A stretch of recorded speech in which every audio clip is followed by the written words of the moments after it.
alguém que não quer, mas vai ver o que Deus vai fazer na tua vida. Escute isso. Receba essa palavra aqui. Tem alguém do seu lado que não quer, mas vai ver. Sabe por quê? Porque tu és um projeto de Deus. Haverá uma surpresa tão grande dentro do teu lar por esses dias, assim te diz o Senhor. Cortaram os troncos, as folhas caíram, mas ainda tem raiz.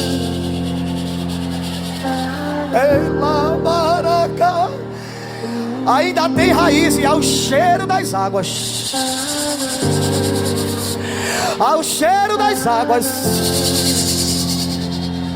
Deus vai te levantar. Haverá coisa nova, haverá surpresa, haverá renovo.